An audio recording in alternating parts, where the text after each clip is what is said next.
Hello students, last session के अंदर हम वेलोसिटी और स्पीड है ना उसको स्टडी कर चुके हैं और उससे रिलेटेड रिलेशन भी हमने देखा। आज के सेशन में हम डिस्कस करेंगे एवरेज एक्सलेशन और इंस्टेंटेनियस एक्सलेशन को। तो एक्सलेशन क्या होता है उसका बेसिक आइडिया हमें है कि अगर कोई जर्नी है, उस जर्नी के अंदर अगर इनिशियल पोजीशन और फाइनल पोजीशन में जो वेलोसिटी का जो चेंज होगा है ना, उसे हम बोलते हैं एक्सलेशन। जैसे t इज इक्वल टू 0 पर अगर जर्नी स्टार्ट होती है किसी टाइम t पर, यहाँ पर है ना, उसकी वेलोसिटी जो है वो इनर्शियल वेलोसिटी u से फाइनल वेलोसिटी v तक पहुंच जाती है। ठीक है, और यहाँ पे एक्सलेशन जो है वो कांस्टेंट है, तो यहाँ पे हम एक्सलेशन डिफाइन करते हैं that is change in velocity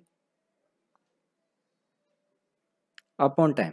okay, that define as acceleration. अब यहाँ पे बात करते हैं एवरेज एक्सलेशन और इंस्टेंटेनियस एक्सलेशन क्या होगा। ठीक है, तो ये तो हमें पता है कि जो rate of change of velocity है डिफाइन एज एक्सलेशन है ना, और यहाँ पे जो एक्सलेशन है वो वेलोसिटी के मैग्नीट्यूड और डायरेक्शन दोनों में चेंज की वजह से आता है। ठीक है, तो मैग्नीट्यूड में चेंज की वजह से देखा, डायरेक्शन की वजह से चेंज जो है ना वो अभी हम यहाँ पे आगे डिटेल में देखते हैं। ठीक है, तो जो एक्सलेशन होता है that is due to change in velocity, magnitude और डायरेक्शन बोथ। तो इस ग्राफ के अंदर हम देखते हैं, जैसे इस ग्राफ के अंदर अगर हम देखें वाई एक्सिस पे हमने लिया है वेलोसिटी और एक्स एक्सिस पे हमने लिया हुआ है टाइम। तो किसी टाइम टी पर है ना पार्टिकल जो है वो ए पोजिशन पे, ठीक है, और यहाँ पे इसके लिए जो इनर्शियल वेलोसिटी है वो दिया हुआ है कोई v1। ठीक है, अब पार्टिकल जो है वो मूव कर रहा है, तो t से t प्लस डेल्टा टी, इसमें इसकी वेलोसिटी जो है वो v1 से v2 हो गई। ठीक है, यहाँ पे वेलोसिटी v1 थी, यहाँ पे वेलोसिटी v2 थी। ठीक है, तो अब हमें फाइंड करना है कि पॉइंट ए से पॉइंट बी तक वेलोसिटी में जो एवरेज एक्सलेशन है वो कितना आया होगा। तो एवरेज एक्सलेशन डिफाइन है वो क्या है, तो हमारे पास ए एवरेज जो आएगा है ना that is equal to change in velocity upon time interval. तो अब देखो वेलोसिटी के अंदर जो चेंज आया that is v2 minus v1 upon t2 minus t1। ठीक है, तो ये तो हमारे पास होता है एवरेज एक्सलेशन। एवरेज एक्सलेशन जो होगा वो होगा delta v upon delta T. तो वेलोसिटी में चेंज अपॉन टाइम से हम एवरेज एक्सलेशन निकाल सकते हैं। अब सिमिलर चीज़ देखते हैं कि अगर यहाँ पे टाइम इंटरवल जो है वो काफ़ी कम है, यानी अगर हम देखें कि डेल्टा टी जो है वो कम होता जाता है और उसे हम बोलते हैं किसी इंस्टेंट ऑफ टाइम पे डेल्टा टी टेंस टू 0, तो हम क्या बोलेंगे A instantaneous is equal to है ना limit delta T tends to 0 delta V upon delta T. ठीक है, तो यहाँ से हमारे पास ए इंस्टेंटेनियस आता है D V upon D T है ना। तो हमारे पास जो एक्सलेशन है that is a vector quantity, यानी A vector is equal to हम लिखेंगे D V vector upon D T. ये हमारे पास से एक्सलेशन और वेलोसिटी में रिलेशन है ना। तो अगर हमें एवरेज निकालना है तो क्या करना है, delta V upon delta T करना है, और अगर इंस्टेंटेनियस निकालना है तो हमें वेलोसिटी टाइम का जो रिलेशन दिया होगा उसे डिफरेंशिएट करके रिलेशन निकालना पड़ता है। तो एक्सलेशन का हमारे पास देखिए दो रिलेशन हमारे पास आ गए। एक्सलेशन का एक रिलेशन तो हमें मिला ये है ना v minus you upon T. Second हमें मिला एवरेज एक्सलेशन के लिए। थर्ड हमें रिलेशन मिला यहाँ से जहाँ पे हमारे पास वेलोसिटी और टाइम में अगर फंक्शन दिया हुआ है तो हम एक्सलेशन निकाल सकते हैं। ठीक है, इसके अंदर एक और रिलेशन आता है जब हमें velocity as a function of displacement दिया हुआ हो तब। तो तब हमें एक्सलेशन निकालना है, तो हम एक्सलेशन कैसे निकालेंगे वो चीज़ और देखते हैं। तो देखिए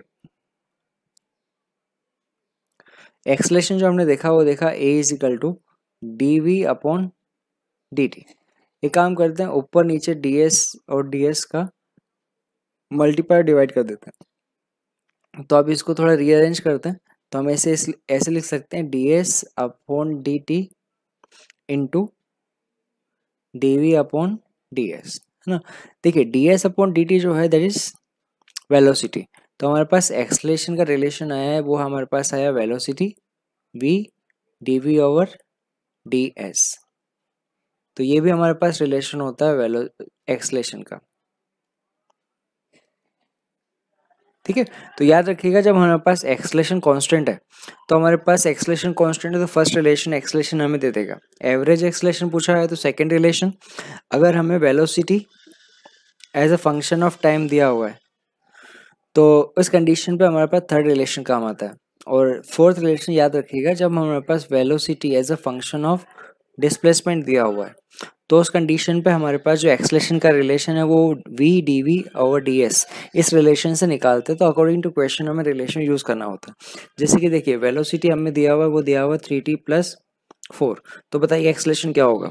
तो a आ जाएगा dv अपॉन dt से जो हमें मिलेगा 3 है ना। अगर वेलोसिटी का फंक्शन ऐसे दिया हुआ है कि 3s माइनस 2 है ना, तो बताइए कि एक्सेलरेशन जो है वो क्या होगा। तो एक्सेलरेशन के लिए हम यहाँ रखेंगे v dv over D S. तो वेलोसिटी का रिलेशन है हमारे पास 3s minus 2 into D over D T 3s minus 2। ठीक है। तो ये हमें मिलेगा 3s minus 2 into 3s minus 2 का डिफरेंशिएशन हो जाएगा हमारे पास 3, यानी ये हमारे पास आंसर आएगा 3s माइनस 2। ठीक है। अगर यहाँ पे डिस्प्लेसमेंट s के फंक्शन की जगह एक्स वाई भी दिया हुआ है तो डिफरेंशिएट हम s की जगह x या y रख के कर सकेंगे। ओके ठीक है। तो अब हम यहाँ पे बात करते हैं एक्सेलरेशन से रिलेटेड कुछ इंपॉर्टेंट पॉइंट्स, है ना। तो इसको पहले हम हटा देते हैं और नेक्स्ट स्लाइड पे चलते हैं। देखिए हमें इंपॉर्टेंट पॉइंट्स में पहला पॉइंट दिया हुआ है कि एवरेज एक्सेलरेशन या acceleration is a vector quantity. अब अगर एक्सेलरेशन वेक्टर क्वांटिटी है तो उसकी डायरेक्शन भी होगी।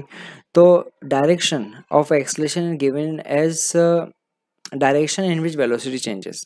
देखिए यहाँ पे हम चीज़ देखते हैं कि जैसे एक पार्टिकल है वो मूव कर रहा है, स्टार्टिंग में उसकी वेलोसिटी जो है वो है 10 मीटर पर सेकेंड और कुछ टाइम के बाद यानी t और यहाँ पे t प्लस डेल्टा t जैसे टाइम है या dt टाइम है, कुछ टाइम के बाद उसकी वेलोसिटी जो है वो हमारे पास हमें मिली 15 मीटर पर सेकेंड। तब देखिए इस कंडीशन पे वेलोसिटी जो है वो इंक्रीज हो रही है ना। तो जब वेलोसिटी इंक्रीज होती है तो एक्सेलरेशन की डायरेक्शन वेलोसिटी की चेंज की डायरेक्शन में होता है, वेलोसिटी की डायरेक्शन में नहीं, वेलोसिटी की चेंज की डायरेक्शन पे। यानी अगर यहाँ पे हम देखेंगे ना v final minus v initial वो पॉजिटिव आएगा, यानी वेलोसिटी में जो चेंज है डेल्टा v जो है वो पॉजिटिव है। तो हमारे पास जो एक्सेलरेशन होगा वो भी वेलोसिटी की डायरेक्शन में होगा, यानी दोनों जो है वेलोसिटी और एक्सेलरेशन जो है इस केस में हमें सेम मिलेंगे। यानी ये कब होगा जब acceleration is parallel to v होगा। तो दोनों चीज़ बोल सकते हैं। अगर आपके पास एक्सेलरेशन और वेलोसिटी जो है वो सेम डायरेक्शन पे है ना, तो हमारे पास दोनों क्या होंगे, अगर दोनों पैरेलल है तो वेलोसिटी क्या होगी, इंक्रीज होगी। और इसका उल्टा भी बोल सकते हैं कि अगर वेलोसिटी इंक्रीज हो रही है इसका मतलब क्या होगा कि एक्सेलरेशन और वेलोसिटी जो है वो सेम डायरेक्शन पे। ठीक है। अगर इसका रिवर्स केस कोई मतलब कोई दूसरा एग्जांपल अगर देखें कि कोई पार्टिकल है जो स्टार्टिंग में 10 मीटर पर सेकेंड से मूव कर रहा था और कुछ टाइम के बाद उसकी वेलोसिटी जो है वो हमें 5 मीटर पर सेकेंड मिली। तो अब यहाँ पे हम देखेंगे जो डेल्टा वी जो आएगा वो हमें नेगेटिव मिलेगा, यानी कि एक्सेलरेशन जो आएगा वो भी फिर इस कंडीशन पे नेगेटिव होगा। यानी कि जब हमारे पास एक्सेलरेशन जो है that is anti parallel to velocity तो हमारे पास वेलोसिटी का मैग्नीट्यूड जो है वो डिक्रीज होता है। यानी कि हम क्या बोल सकते हैं कि अगर हमारे पास एक्सेलरेशन है ना और वेलोसिटी जो है वो दोनों एक दूसरे के पैरेलल है तो उस कंडीशन पे वेलोसिटी का सॉरी एंटी पैरेलल हो तो उस कंडीशन पे हमारे पास जो वेलोसिटी का मैग्नीट्यूड होता है वो डिक्रीज होता है। तो वेलोसिटी का मैग्नीट्यूड इंक्रीज होना और डिक्रीज होना हम डिफाइन करते हैं एक्सेलरेशन और रिटार्डेशन से। अगर किसी भी पार्टिकल के लिए वेलोसिटी जो है वो इंक्रीज हो रही है, उसका मैग्नीट्यूड अगर इंक्रीज हो रहा है तो दैट कॉल एक्सेलरेशन, और अगर उसका मैग्नीट्यूड अगर डिक्रीज हो रहा है तो दैट कॉल रिटार्डेशन। ठीक है। तो यहाँ पे हम एक चीज और समझ लेते हैं कि जो वेलोसिटी वेक्टर है that direction of velocity vector and direction of acceleration they are not interconnected. मतलब डायरेक्शन ऑफ वेलोसिटी और डायरेक्शन ऑफ एक्सेलरेशन जो है वो आपस में कनेक्टेड नहीं है। एक्सेलरेशन की डायरेक्शन है वेलोसिटी की चेंज की डायरेक्शन पे। ठीक है। और acceleration is perpendicular to velocity vector only when there is a change in direction of velocity with time when its magnitude being constant.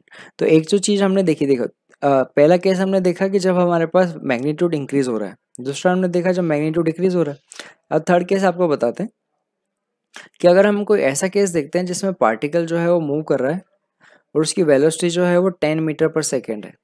ठीक है। और कुछ टाइम के बाद देखा तो उसकी जो वेलोसिटी है वो अभी भी जो है वो कितनी है, 10 मीटर पर सेकेंड, बट अब उसकी डायरेक्शन जो है वो चेंज हो गई है। तो ये कब पॉसिबल है? ये कब पॉसिबल है? जब आपके पास जो एक्सलेशन है that is perpendicular to velocity vector. जब हमारे पास वेलोसिटी और एक्सलेशन दोनों एक दूसरे के परपेंडिकुलर होता है ना, यानी एक्सलेशन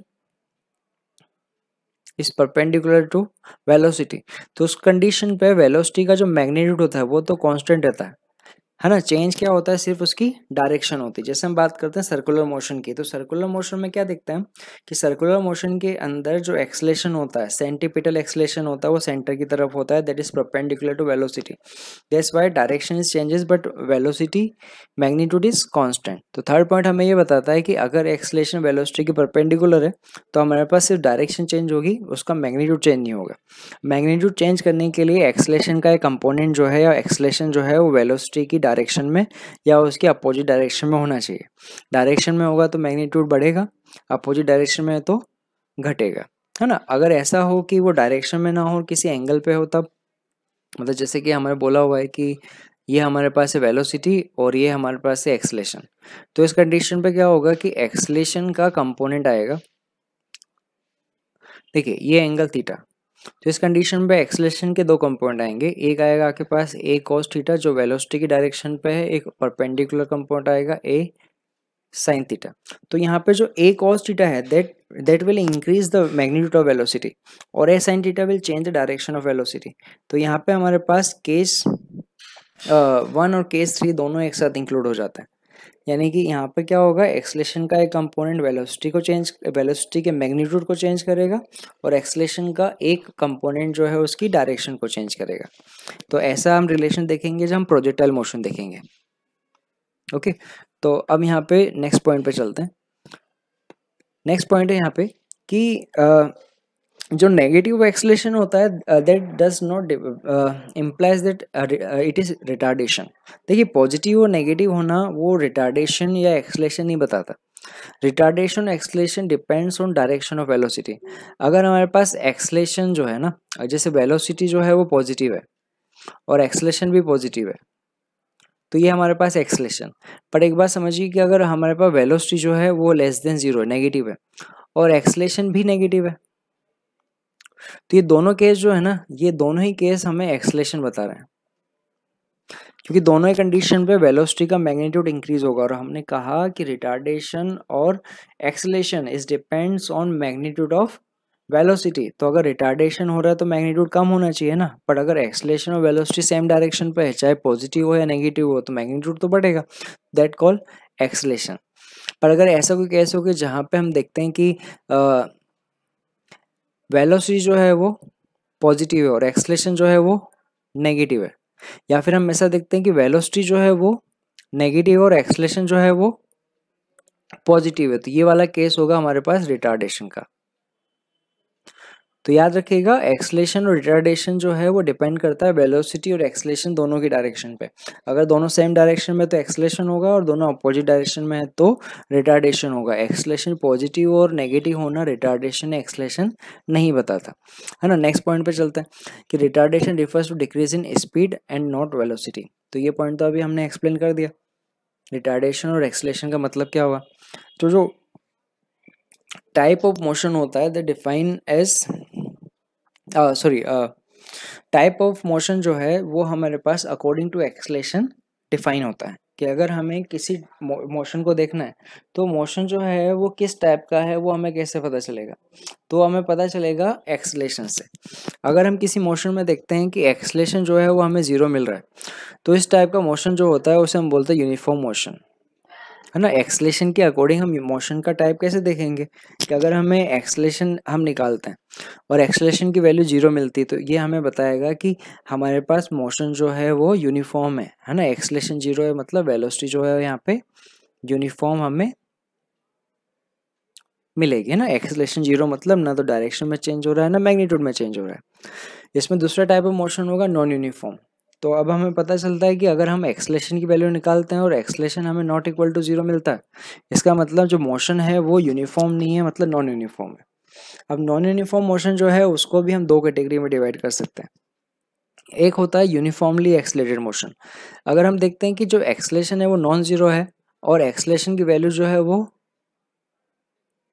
कांस्टेंट है, यानी एक्सेलरेशन अगर यूनिफॉर्म है यहाँ पे तो उस कंडीशन पे हम इसे बोलते हैं यूनिफॉर्मली एक्सेलरेटेड मोशन। जैसे किसी पार्टिकल का मोशन अंडर ग्रेविटी अगर हम देखते हैं तो ग्रेविटेशन एक्सेलरेशन जब हमारे पास कांस्टेंट है तो वो मोशन जो होता है वो यूनिफॉर्मली एक्सेलरेटेड मोशन होता है ना। अगर हम सर्कुलर मोशन देखें तो सर्कुलर मोशन में एक्सेलरेशन जो होता है वो सेंटीपिटल एक्सेलरेशन होता है, वो कांस्टेंट है, तो वो भी एक यूनिफॉर्मली एक्सेलरेटेड मोशन का टाइप है ना। तो अगर एक्सेलरेशन जो है वो कांस्टेंट है तो उसे हम बोलते हैं यूनिफॉर्मली एक्सेलरेटेड मोशन। पर अगर हम देखते हैं कि जो एक्सेलरेशन है वो वेरिएबल है, जैसे हम बोलते हैं कि acceleration is equal to 3t+2, और जब टाइम चेंज होगा तो टाइम के साथ क्या होगा, एक्सेलरेशन भी चेंज होगा।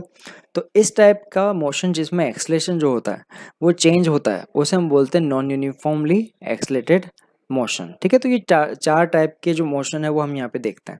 मतलब चार तो क्या मतलब दो तरीके के, यूनिफॉर्म और नॉन यूनिफॉर्म, और नॉन यूनिफॉर्म में दो कैटेगरी, यूनिफॉर्मली एक्सेलरेटेड और नॉन यूनिफॉर्मली एक्सेलरेटेड। ठीक है, तो ये हमारे पास एक्सेलरेशन से रिलेटेड कुछ इंपॉर्टेंट पॉइंट्स। अब एक इलस्ट्रेशन से इन चीज़ों को समझते हैं। तो देखिए इलस्ट्रेशन हमें दिया हुआ है और इसमें हमें डेटा गिवन है कि जो पोजीशन टाइम है, पोजीशन टाइम का जो रिलेशन है वो दिया हुआ है x is equal to t² - 4t+6 है। तो अब हमें पूछा हुआ है कि first position of particle from the origin at t is equal to 1 second is. तो पोजीशन जो है वो अकॉर्डिंग टू ओरिजिन ही बताया जाएगा। तो हमें बोला हुआ है पोजीशन का रिलेशन, तो t is equal to 1 second पे उसकी पोजीशन क्या होगी, t is equal to 3 second पे उसकी पोजीशन क्या होगी। फिर हमें पूछा हुआ है कि average velocity t is equal to 1 से लेकर 3 तक जो होगा वो क्या होगा। फोर्थ में हमें पूछा हुआ है कि इनर्शियल वेलोसिटी जो है और डायरेक्शन ऑफ मोशन जो है वो क्या होगी, है ना। Inertial velocity, direction of motion वो क्या होगी। ई पार्ट में हमें पूछा हुआ है velocity t is equal to 3 second पे, तो हमारे पास ये जो पूछा है वो इंस्टेंटेनियस है और पहले जो है वो एवरेज है। फिर हमें पूछा हुआ है कि find time when particle will change in direction. Okay, तो हम यहाँ पे देखेंगे डायरेक्शन कब चेंज होती है, एक्सेलरेशन टाइम का रिलेशन पूछा हुआ है, टाइप ऑफ मोशन पूछा हुआ है, और acceleration t is equal to 1 से 3 के बीच में पूछा है, यानी एवरेज एक्सेलरेशन भी पूछा हुआ है। ठीक है, तो वन बाय वन क्वेश्चन के आंसर निकालते हैं।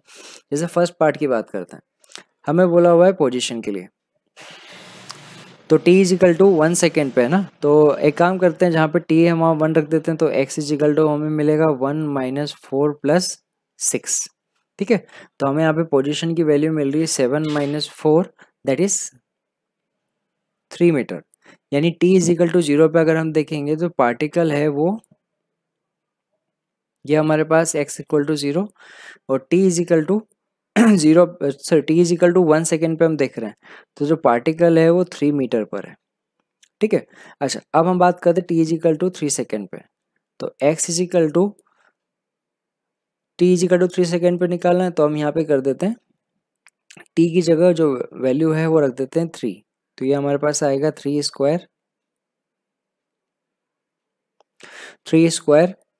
-4 × 3+6 है ना। तो ये हमें मिलेगा 9 - 12+6 यानी 15 - 12। ठीक है, 15 - 12 मतलब ये आया हमारे पास 3 मीटर। तो भाई चीज देखिए कि t is equal to 1 second पे पार्टिकल जो है वो 3 इज इक्वल टू 3 मीटर पे था, और 3 is equal to 3 metre sorry 3 second पे पार्टिकल अगेन जो है वो 3 मीटर पे। इसका मतलब क्या हुआ कि पार्टिकल जो है मूव नहीं कर रहा। देखो ऐसा नहीं है, पार्टिकल जो है वो यहाँ पे मूव तो कर रहा है बट उसकी डायरेक्शन चेंज हो रही है। तो t इज इक्वल टू 1 से t इज इक्वल टू 3 के बीच में उसकी डायरेक्शन चेंज हो रही है और पार्टिकल घूमकर वापस अपनी इनिशियल स्टेट पे आ गया। तो अगर ये पूछा जाए कि बताइए कि t इज इक्वल टू 1 से लेकर t इज इक्वल टू 3 के बीच में आपका डिस्प्लेसमेंट कितना है, तो वो हो जाएगा हमारा 0। ठीक है, अच्छा अब हम चलते हैं नेक्स्ट पोर्शन पे। नेक्स्ट पोर्शन पे हमें बोला हुआ है कि average velocity from t is equal to 1 to t is equal to 3 second. देखिए एवरेज वेलोसिटी बोला हुआ है, तो एवरेज वेलोसिटी होता है v average that is total displacement upon total time. अगर यहाँ से टोटल डिस्प्लेसमेंट देखें तो हमें 3 - 3 अपॉन 2 है ना, 3 - 1 वो हमें 0 मिलेगा। तो हमारे पास इस केस के लिए जो एवरेज वेलोसिटी है वो 0 आएगा। ठीक है, अच्छा इनर्शियल वेलोसिटी, तो अब देखिए इनर्शियल वेलोसिटी निकालने के लिए सबसे पहले तो हमें क्या करना पड़ेगा, वेलोसिटी का रिलेशन निकालना पड़ेगा। तो वेलोसिटी का रिलेशन हम निकालेंगे, वेलोसिटी इज इक्वल टू होता है हमारे पास dx अपॉन dt। ठीक है, तो हम इसको डिफ्रेंशिएट कर देते हैं। जब हम इसे डिफ्रेंशिएट करेंगे है ना, d upon D t square minus 4t plus 6, तो हमें रिलेशन मिलेगा वेलोसिटी का v is equal to 2t minus 4। ये हमारे पास है वेलोसिटी का टाइम के साथ फंक्शन। ठीक है, अब देखिए, अब हमें बोला है कि बताइए कि आपके पास इनर्शियल वेलोसिटी जो है वो क्या होगी। तो इनर्शियल वेलोसिटी क्या होती है, जो t इज इक्वल टू 0 पे होती है। तो 8 t is equal to 0, v is equal to u, initial velocity equal to कितना हो जाएगा, 0 माइनस 4 मीटर पर सेकेंड। तो हमारे पास u आ रहा है, वो आ रहा है -4 मीटर पर सेकेंड। तो t इज इक्वल टू 0 पे पार्टिकल जो है वो -4 मीटर पर सेकेंड है। और डायरेक्शन ऑफ मोशन क्या है, तो एक बात समझिएगा, देखिए जब हमें डायरेक्शन ऑफ मोशन बोली जाती है ना, तो डायरेक्शन ऑफ मोशन जो है that is related to direction of velocity. तो अगर हमारे पास वेलोसिटी हमें पता है तो हम डायरेक्शन ऑफ मोशन बता सकते हैं। अगर यहाँ पे देखिए तो हमारी इनर्शियल वेलोसिटी जो है ना, t इज इक्वल टू 0 पे जो पोजीशन है वहाँ पर अगर हम देखें तो इनर्शियल वेलोसिटी जो है वो -4 आ रही है। -4 हमें बता रहा है कि जो डायरेक्शन है ना वो वो क्या है, नेगेटिव डायरेक्शन पे। तो जो यहाँ पे अगर इस डायरेक्शन में x पॉजिटिव है तो हमारे पास पार्टिकल जो है वो नेगेटिव डायरेक्शन में जा रहा है। ठीक है, तो t इज इक्वल टू 0 पे डायरेक्शन ऑफ मोशन जो है वो कहाँ है, नेगेटिव डायरेक्शन पे। तो हमने ये d पार्ट भी निकाल लिया। ठीक है, अब हम यहाँ पे बात करते हैं वेलोसिटी या t is equal to 3 second. तो अब देखिए हमारे पास वेलोसिटी का रिलेशन तो आ गया। अगर हमें वेलोसिटी का रिलेशन निकालना है, t is equal to 3, velocity का वैल्यू निकालना है t is equal to 3 second पे, इंस्टेंटेनियस है तो इस रिलेशन में वैल्यू रख देते हैं। तो वेलोसिटी है 2t माइनस 4, वेलोसिटी है हमारे पास 2t माइनस 4, और हमें देखना है t is equal to 3 second पे, तो वैल्यू रख देते हैं v is equal to 2 3 minus 4, ये आएगा 6 minus 4 that is 2 metre per second. तो हमारे पास वेलोसिटी है 3 इज इक्वल टू है ना, t is equal to 3 second पे हमें मिल रहा है वेलोसिटी 2 मीटर पर सेकेंड। तो देखिए पार्टिकल जब नेगेटिव डायरेक्शन में जा रहा था, ये था हमारे पास t इज इक्वल टू 0 पे, तो पार्टिकल जा रहा है नेगेटिव डायरेक्शन पे। जब हम t is equal to 3 second पे देख रहे हैं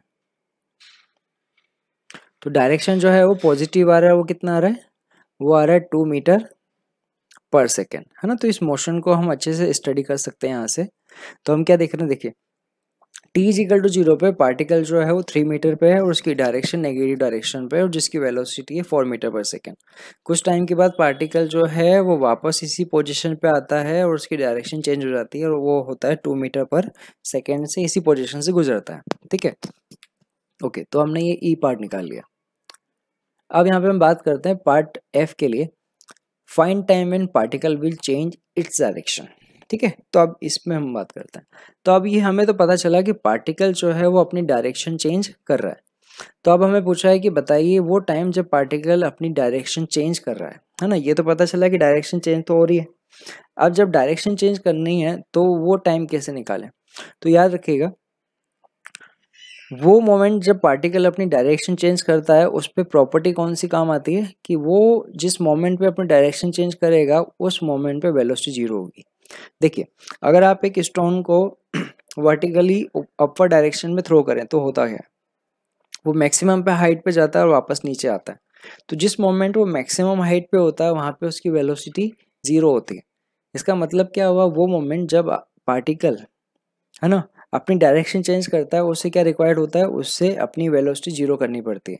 तो ये इनडायरेक्टली ये पूछा हुआ है कि बताइए वो टाइम जब हमारे पास वेलोसिटी जो है वो 0 है। तो ये हमारे पास जो वेलोसिटी का फंक्शन है इसको हम 0 रख देंगे तो हमें वो टाइम मिल जाएगा जब वेलोसिटी अपनी पार्टिकल अपनी डायरेक्शन चेंज करेगा। ठीक है, direction change when v is equal to 0। ठीक है, तो हमारे पास वेलोसिटी का रिलेशन दिया हुआ है, इसको हम 0 कर देते हैं। तो हमारे पास v हमें दिया हुआ है है ना। v हमें दिया हुआ है v is equal to 2t minus 4 is equal to 0, है ना। तो यहाँ पे हमें मिलेगा 2t इज इक्वल टू 4 यानी t is equal to 2 second. Okay, तो पार्टिकल जो है अपनी डायरेक्शन चेंज करेगा, कब करेगा, जब t is equal to 2 second हो जाएंगे। तो particle t is equal to 2 second पे अपनी डायरेक्शन चेंज करेगा। ओके, तो हमने यहाँ पे इसका आंसर भी निकाल लिया f पार्ट का। जो हमारे पास f पार्ट का आंसर आएगा वो कितना आएगा, 2 सेकेंड। ठीक है, अब यहाँ पे बात करते हैं एक्सलेशन टाइम इक्वेशन की। तो अगर वेलोसिटी का फंक्शन हमें पता है तो हम एक्सलेशन निकाल सकते हैं।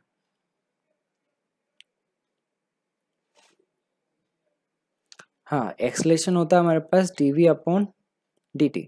तो एक काम करते हैं, वेलोसिटी का जो फंक्शन है उसको टाइम के रेस्पेक्ट में डिफरेंशिएट कर देते हो। हमारे यहाँ पे रिलेशन मिलेगा 2 मीटर पर सेकेंड स्क्वायर, यानी पार्टिकल का जो एक्सलेशन है वो पॉजिटिव डायरेक्शन पे है, वो है 2 मीटर पर सेकेंड स्क्वायर और ये कांस्टेंट है। ठीक है,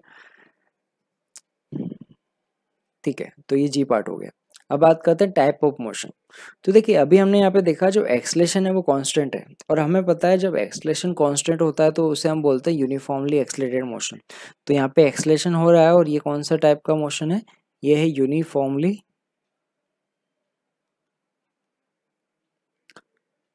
एक्सलेटेड मोशन। ठीक है, अच्छा अब बात करते हैं लास्ट पार्ट के लिए। लास्ट पार्ट में हमें बोला हुआ है average acceleration t is equal to 1 second से t is equal to 3 second के लिए एवरेज एक्सलेशन। तो देखिए एवरेज एक्सलेशन जब हमें निकालना है तो ए एवरेज जो होता है ना, ए एवरेज होगा हमारे पास, वो होगा हमारे पास v final minus v initial upon delta t। ठीक है, तो t is equal to 1 second पे है ना, t इज इक्वल टू 1 से 3 के लिए बोला हुआ है। तो t is equal to 1 second पे हमारे पास इनर्शियल वेलोसिटी जो होगी वो कैसी, वो कितनी होगी, तो हम इस रिलेशन से निकालेंगे 2t माइनस 4 से, और वो हमने निकाला हुआ है t is equal to 1 second पे, है ना।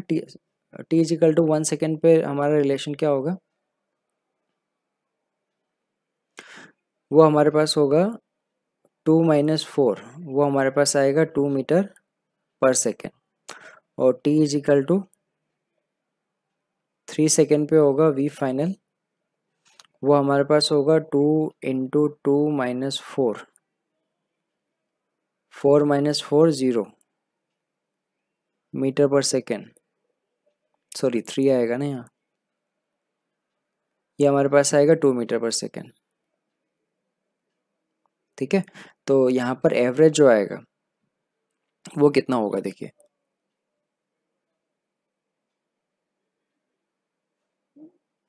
-2 आएगा ना। तो ए एवरेज जो आएगा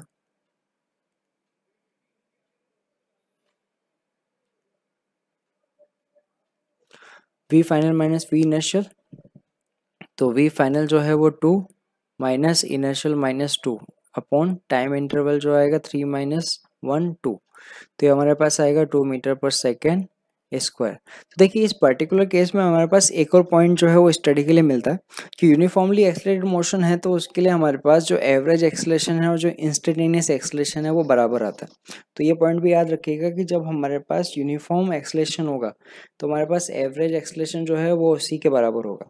वैसे होता है कि यूनिफॉर्म मोशन अगर है तो यूनिफॉर्म मोशन के अंदर एवरेज वेलोसिटी जो होती है वो इंस्टेंटेनियस वेलोसिटी के बराबर होती है। तो अगर अब इस कंप्लीट मोशन को हम देखें तो हमें क्या मिलता है कि जो पार्टिकल है t इज इक्वल टू 0 पे 4 मीटर पर सेकेंड से मूव कर रहा है, और उसकी पोजीशन जो है ना, वो 3 मीटर पे नहीं है, सॉरी, t इज इक्वल